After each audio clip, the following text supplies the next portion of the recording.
So here we are outside balcony cabin 9208 on Marella Explorer. It's more or less at the aft of the ship. It's down there. There's a door which goes through onto a small area at the aft, which is quite nice, next to the kids' club. And there's a bit of a dog leg just up there where that apparent blank wall is. That then takes you down the rest of the ship. We are very close to the aft staircase, and it's absolutely no noise at all, nothing to speak of whatsoever. So let's have a look inside. It's a balcony cabin, and we've been very happy here. Got to praise KK, who's our cabin steward, who's been superb, and his towel animals have never failed to amuse. This is the last but one day, the sea day. We're heading between Casablanca and Tenerife. So I've been on the ship since Monday, and today is Thursday. So we've had a few days to experience the cabin. And overall, it's quite good. You could manage quite happily in here for 2 weeks, I think, and you wouldn't be too bad. So where shall we start? Let's start in the bathroom.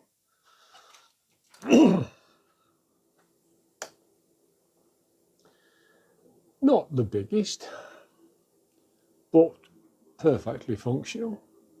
You've got a sink, decent size, deep.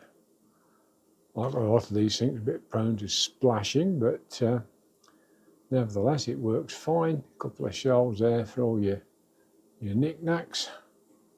Toilet, which is in a good position, so you're not struggling to get your knees straight. And oh dear, the step up is a little bit like stepping up trying to step up a mountain. So you've got space for your towels, whatever, a little bit of decoration on the wall there. Me and my Paul and Carl love to travel hoodie, which is nice and warm. And the shower, you probably get 2 people in here without too much trouble. If you're that way inclined, it's a good height, adjustable shower head. I'm just over 6 foot, so that's what, about 1.78 meters, something like that. And I can stand under there and wash my hair quite happily, no problem with that. We've got a glass door, which is obviously better than a curtain, but I think even if there was a curtain across here, you wouldn't have any problems. It's plenty big enough. And up there, of course, you've got your washing line, which we haven't actually used this time.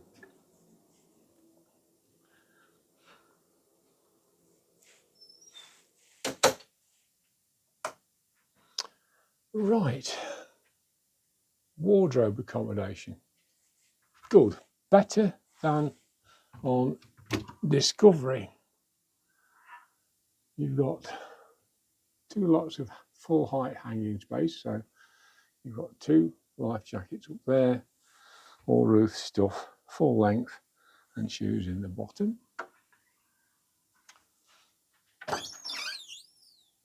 This one, more life jackets, shelves, safe tucked away in there, and then 4 drawers in the bottom. And then this one is mine, again, life jacket, and my stuff, and plenty of room in there. So better than Disco, have a look at our Discovery room tour. That was the one real criticism we had. There's more shelf space in here. It's not organised in the same way as Discovery was. You've got a carafe and what have you. Water, there's a water fountain just the other side of the lifts from where we are. You've got a kettle, 2 cups, Yorkshire tea, Nescafe coffee. We asked for decaf, they don't seem to do it. We've got sweetener, milk, coffee, cream and what have you. A little shelf there. And what was the fridge, which is now just another piece of cupboard space, but you have got another socket in there, and sockets in here are very much at a premium, unlike we were on our Discovery cabin. One other difference is that most of these surfaces are not magnetic. This plastic wood finish and that fabric wall over there are not magnetic at all. So basically we haven't used the magnetic hooks at all. You've got telephone and your bedside light with a switch at the bottom. No sockets on either side of the bed. So the only sockets you've got in here are a continental socket for the kettle. There's another one in that cupboard if you get really desperate. And then over here on the dressing table, you've actually got one continental and you've got one American, and we've got adapters for both, as you can see. So they've been a good investment. We bought those for the Voyager tour. Didn't really need them, but this time has definitely proved it. So telly in the right place to watch it from the bed. Not ever such a lot on the channels on this, but you know, then again, we don't watch a lot of telly. We've got our tablets and phones and what have you with us. But again, you've got some little shelves there if you need them. 3 more drawers. You've got a sofa, which will turn into a bed. It's quite comfortable for 2 people. But the base does have a habit of sliding forward, because as I say, that will convert into a bed. And then out here, where Ruth and I have just had some fruit that we brought back down from the buffet when we've had lunch. We're out onto the balcony. It's quite a nice space. Very typical size, I think, probably about, I don't know, what, 4 or 5 feet one way and probably about 8 the other. It's not terribly warm out here today. We're out in the North Atlantic, not as far north as the Queens go, heading more or less southwest, I believe, from Casablanca out towards Tenerife and the Canaries. And according to the captain, we should be able to see the lights of Lanzarote about 8 o'clock tonight as we head towards Tenerife. But yeah, it's interesting. There's no great swell. There's nothing to write home about. The ship's moving. You can certainly feel it, but there's no real violent motion. I'm quite prone to seasickness, and I haven't had a problem with this at all. And in fact, I find looking over here and seeing the interaction of the bow wave with the rest of the sea really quite hypnotic. All the air that we're displacing. But apparently we're doing about 14 or 15 knots. We have been doing 17 or 18, and we were at about noon.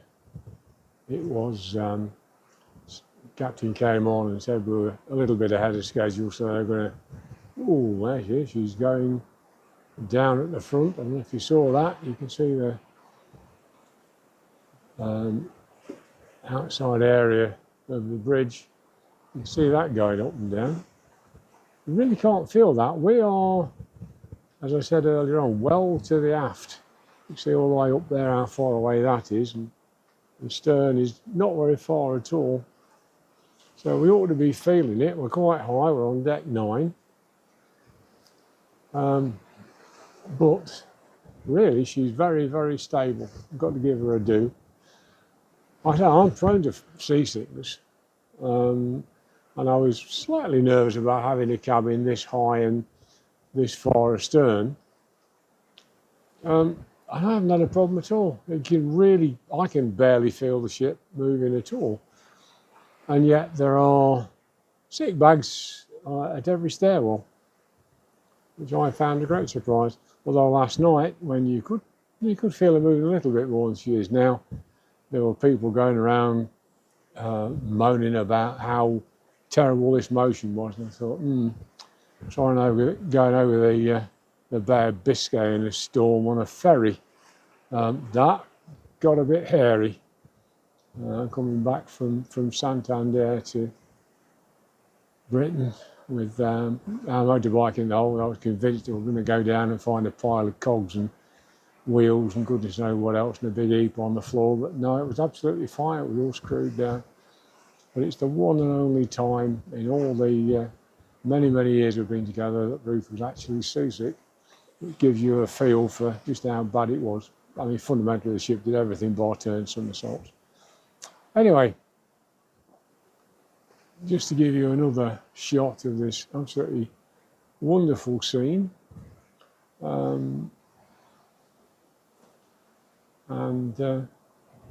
This is cabin 9208, one that we're very happy to have been in, and one we'd book again in an absolute heartbeat. So thanks for watching, and I'll look forward to catching up with you in the next video.